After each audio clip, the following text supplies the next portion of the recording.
Chaque année, dans le monde, plus de 20 millions de tonnes de fils de cuivre sont produites. Pour vous donner une idée, c'est plus que le poids de 300 pyramides de Gizeh.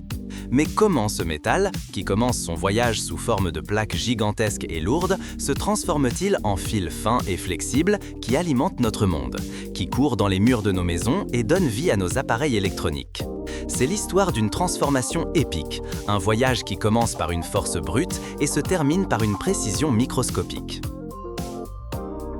Tout commence ici, avec ces plaques rectangulaires de métal de couleur rougeâtre.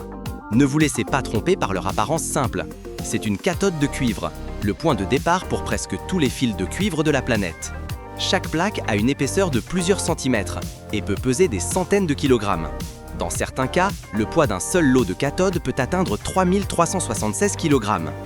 Mais leur véritable valeur ne réside pas dans leur poids, mais plutôt dans leur pureté. Ce métal est pur à 99,99% de cuivre, une pureté quasi absolue qui garantit la plus haute qualité et conductivité pour le futur fil. Ces cathodes naissent dans de gigantesques raffineries métallurgiques, souvent à des milliers de kilomètres des usines de fil. Leur voyage jusqu'à leur destination est une opération logistique massive. Elles sont chargées dans des camions, des trains de marchandises ou dans des conteneurs maritimes pour traverser les océans. Ce voyage peut durer des jours, voire des semaines, durant lesquelles ces plaques de cuivre pur attendent patiemment leur destin. À leur arrivée à l'usine, elles sont déchargées avec des grues et des chariots élévateurs, ressemblant à des géants endormis attendant leur réveil. Froids, solides et inertes, ils sont le code génétique d'un produit qui n'est pas encore né.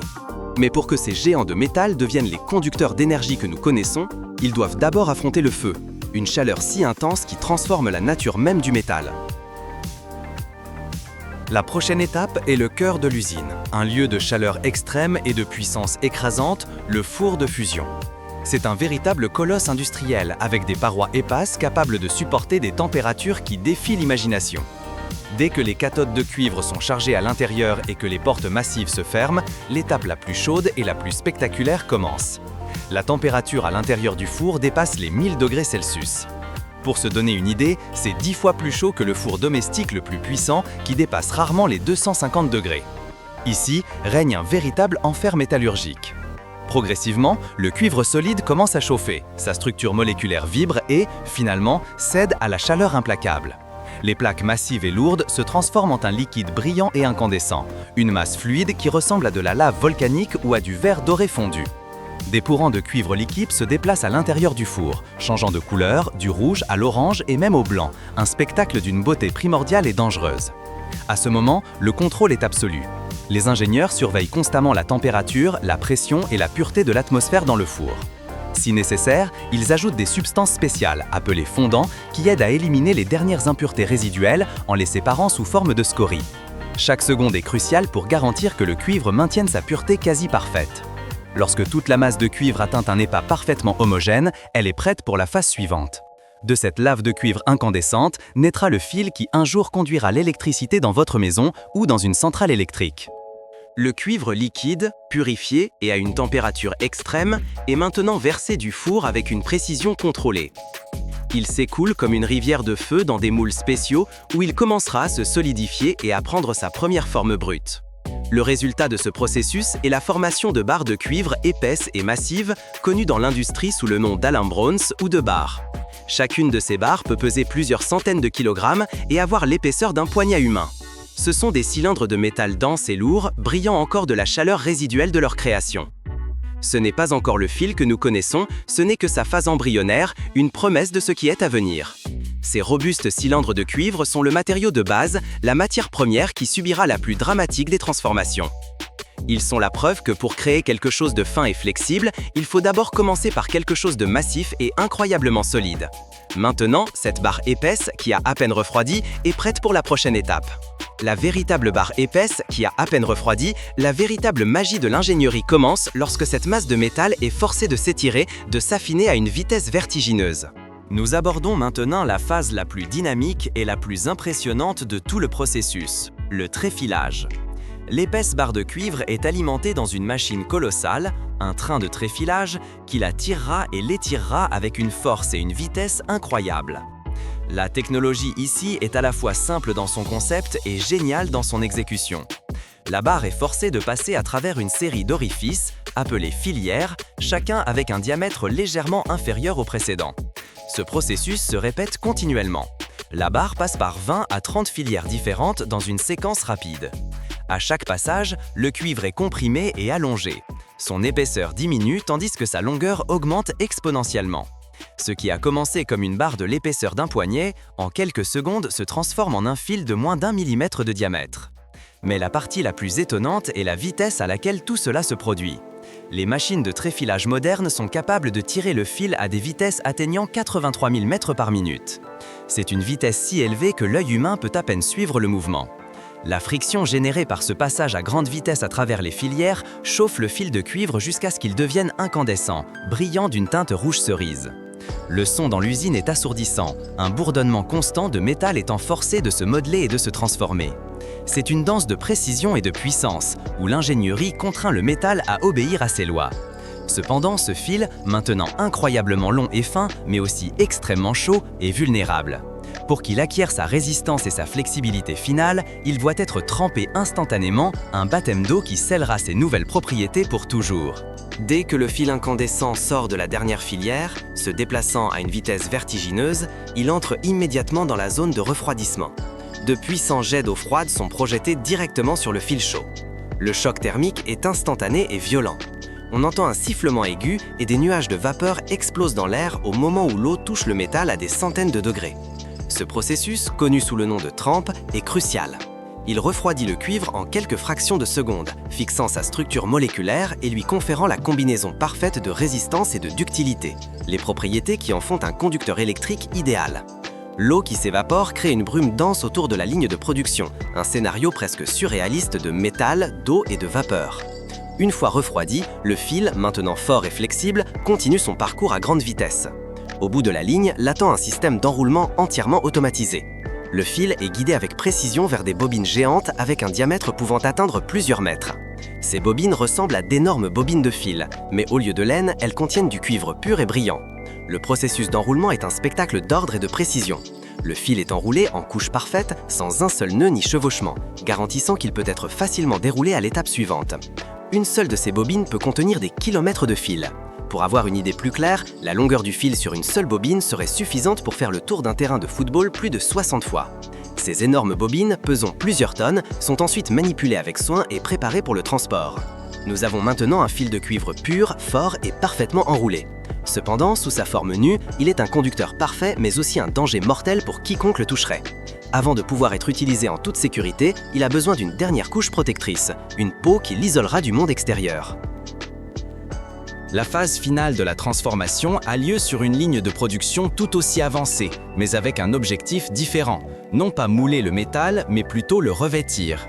Le fil de cuivre nu est déroulé de sa bobine géante et alimenté en continu dans une machine appelée extrudeuse. Le processus d'application de l'isolation est très similaire à la façon dont le dentifrice est pressé d'un tube. À l'intérieur de l'extrudeuse, des granulés de plastique, généralement du polyéthylène ou du PVC, sont chauffés à haute température jusqu'à devenir une masse molle et visqueuse. Cette masse plastique fondue est ensuite poussée sous haute pression à travers une buse annulaire, à l'intérieur de laquelle passe le fil de cuivre à grande vitesse. En conséquence, une couche de plastique uniforme et lisse se forme sur le fil, adhérant parfaitement à sa surface. La couleur de l'isolation peut être n'importe laquelle, du noir ou blanc classique au jaune vif, bleu ou vert. Le choix de la couleur n'est pas aléatoire, il suit généralement les normes de sécurité internationales pour identifier la fonction de chaque câble dans un système électrique. Dès que le fil sort de l'extrudeuse avec sa nouvelle couche de plastique, il passe immédiatement par un bain d'eau froide ou par des rouleaux de refroidissement spéciaux. Ceci est nécessaire pour que l'isolation durcisse rapidement et acquiert sa résistance finale. Ensuite, un système de contrôle laser vérifie automatiquement l'épaisseur du revêtement sur toute la longueur du fil. La précision est vitale. Même la plus petite fissure, bulle d'air ou variation d'épaisseur peut compromettre la sécurité du câble et provoquer un court-circuit.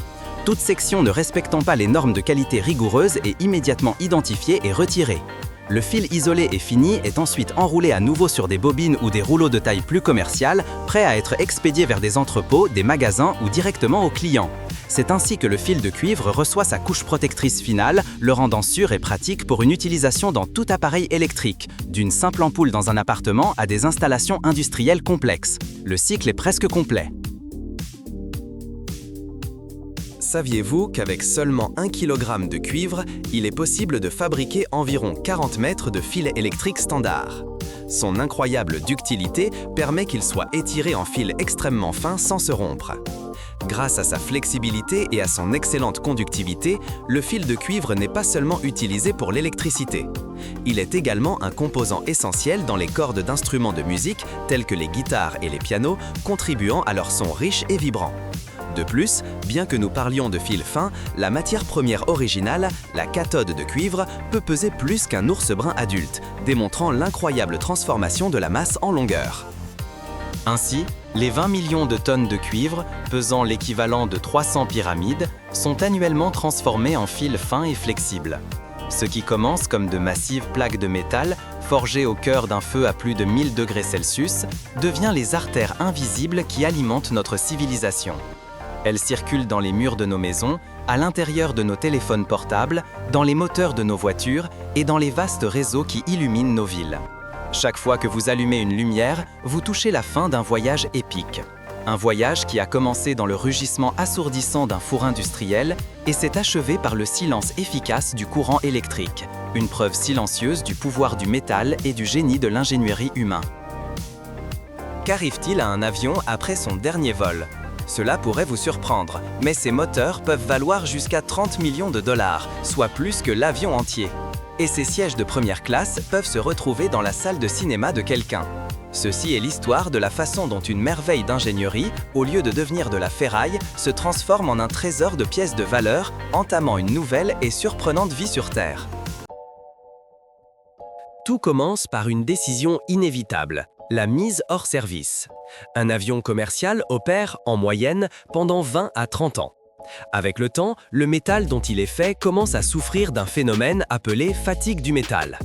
Les cycles constants de décollage et d'atterrissage, ainsi que le stress de la pressurisation à chaque vol, créent des micro-fissures dans sa structure.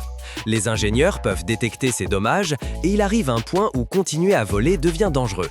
De plus, l'entretien des avions plus anciens devient de plus en plus fréquent et coûteux. À un certain moment, le coût de maintenir l'avion en vol dépasse les bénéfices de son exploitation. La technologie avance également à un rythme fulgurant. De nouveaux modèles, comme le Boeing 787 ou l'Airbus 350, sont considérablement plus efficaces en consommation de carburant, plus écologiques et moins coûteux à exploiter. Lorsqu'un vieil avion ne respecte plus les nouvelles normes de sécurité internationale strictes et que sa modernisation est trop coûteuse, sa mise hors service est scellée. Après son dernier vol commercial, le géant des cieux est acheminé vers des installations spécialisées, souvent situées dans des déserts, où le climat sec aide à préserver le métal. C'est ici que sa deuxième vie commence. Mais pour un avion, la mise hors service n'est pas la fin, mais plutôt le début d'un processus méticuleux de renaissance technologique qui commence par l'extraction de sa partie la plus précieuse. La première et la plus cruciale étape du démantèlement est le retrait des moteurs à réaction, le cœur battant de l'avion. C'est la partie la plus précieuse de tout l'aéronef. Un seul moteur peut valoir entre 10 et 30 millions de dollars, selon le modèle et son état. Le processus de retrait est une opération de haute précision, réalisée par des équipes d'ingénieurs hautement spécialisées.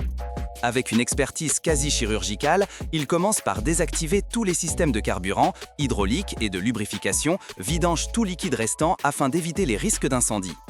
Des dizaines de câbles électriques, de tuyaux et de mécanismes complexes relient le moteur à l'aile ou au fuselage.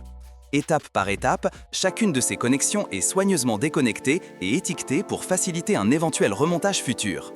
Les moteurs pèsent plusieurs tonnes, c'est pourquoi des grues colossales et des plateformes élévatrices sont utilisées pour les supporter pendant le processus, garantissant qu'ils ne subissent aucun dommage. Une fois libérés de toutes leurs connexions, les moteurs sont délicatement séparés de la structure de l'aéronef. Il est important de noter que, souvent, ces moteurs ne sont pas retirés parce qu'ils sont endommagés. Ils sont retirés pour des maintenances programmées, des réparations ou pour être installés sur d'autres avions. Il est très courant que les moteurs soient réparés et mis à jour afin de prolonger leur durée de vie, démontrant comment l'aviation combine efficacité économique et durabilité technologique. Une fois retirés, ils sont emballés dans des conteneurs spéciaux et transportés vers des centres de service. Lorsque le cœur du géant est extrait, la chasse au trésor continue à l'intérieur de son vaste corps. Une fois les moteurs démontés, les équipes de démantèlement tournent leur attention vers l'intérieur de l'avion, qui est une véritable mine d'or de composants réutilisables. L'électronique de bord, connue sous le nom d'avionique, est l'un des actifs les plus précieux. Les ordinateurs de bord, les systèmes de navigation et les panneaux de contrôle du cockpit sont démontés avec soin. Beaucoup de ces composants, hautement sophistiqués, ne sont pas mis au rebut. Ils trouvent une nouvelle vie dans des simulateurs de vol où ils sont utilisés pour former la prochaine génération de pilotes. Ensuite viennent les sièges. Tandis que les sièges de classe économique peuvent être reconditionnés et vendus à des compagnies aériennes à budget plus limité, les sièges de première classe et de classe affaires sont un article de luxe. Il est de plus en plus courant que des particuliers achètent ces sièges pour les installer dans leur salle de cinéma privée, offrant un niveau de confort inégalé. Mais la réutilisation ne s'arrête pas là. Presque tout ce qui n'est pas fixé de manière permanente est retiré et catalogué. Les gilets de sauvetage, les ceintures de sécurité, les chariots de service en cabine et même les ustensiles de cuisine trouvent de nouveaux propriétaires. Certains articles se transforment en pièces de collection. Des parties du fuselage, une fenêtre ou une ancienne hélice peuvent être vendues pour des milliers de dollars à des passionnés d'aviation ou utilisées pour créer des pièces de mobilier uniques. D'un seul avion, il est possible d'extraire jusqu'à 50 000 composants individuels. La logistique derrière cela est immense, garantissant que chaque écrou, vis et panneau arrive dans le bon conteneur et finalement à sa nouvelle destination. Mais le plus grand trésor n'est pas ce qui se trouve à l'intérieur de l'avion, mais plutôt le squelette même du géant. Une fois l'avion dépouillé de tous ses composants internes et de ses moteurs, il ne reste que son squelette, le fuselage, les ailes et la queue.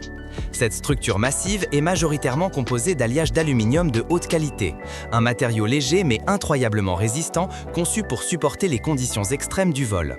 Cet aluminium n'est pas un déchet, c'est une ressource précieuse. Un seul Boeing 747, par exemple, contient environ 75 tonnes d'aluminium. Cette quantité est suffisante pour fabriquer des millions de canettes de boissons, ou, de manière plus impressionnante, pour fournir suffisamment de matière pour la construction de dizaines de nouveaux avions. Le processus de recyclage commence par le démantèlement de la structure. Des pinces et cisailles hydrauliques gigantesques, semblant tout droit sorties d'un film de science-fiction, découpent les ailes, la queue et le fuselage en sections plus petites et plus maniables. Le bruit du métal déchiré résonne dans le hangar, une fin dramatique pour une machine qui, un jour, a glissé silencieusement dans les cieux.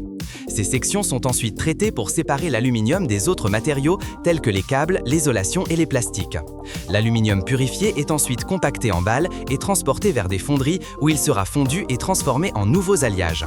Ce métal recyclé est d'une qualité si élevée qu'il peut être réutilisé dans l'industrie aérospatiale ainsi que dans l'industrie automobile pour fabriquer des pièces plus légères et plus efficaces, ou dans le bâtiment. C'est le cycle complet de la matière, où le squelette d'un géant des cieux devient la base de nouvelles créations sur Terre.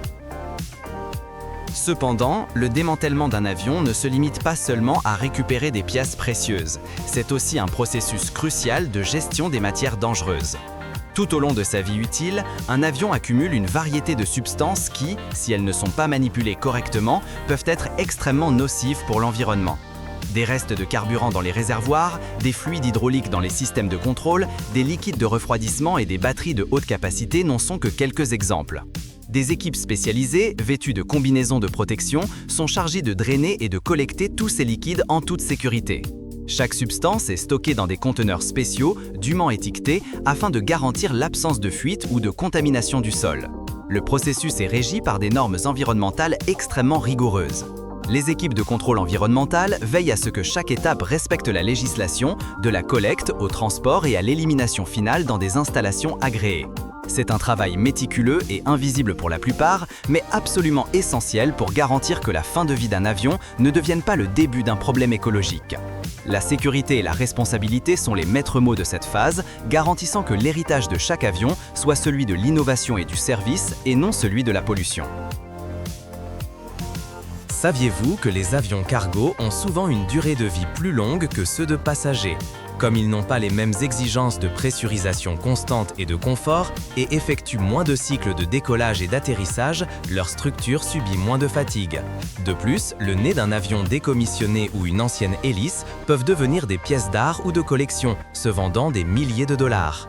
Et, curieusement, des crises mondiales comme la pandémie de Covid-19, qui ont entraîné une chute drastique de la demande de vol, ont forcé les compagnies aériennes à retirer du service prématurément des flottes entières d'avions parfaitement fonctionnels.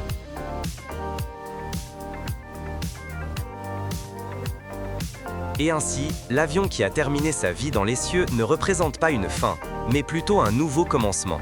Ces moteurs de 30 millions de dollars peuvent propulser un autre avion. Ces 75 tonnes d'aluminium peuvent renaître en tant que partie d'une voiture de sport ou d'un nouveau bâtiment.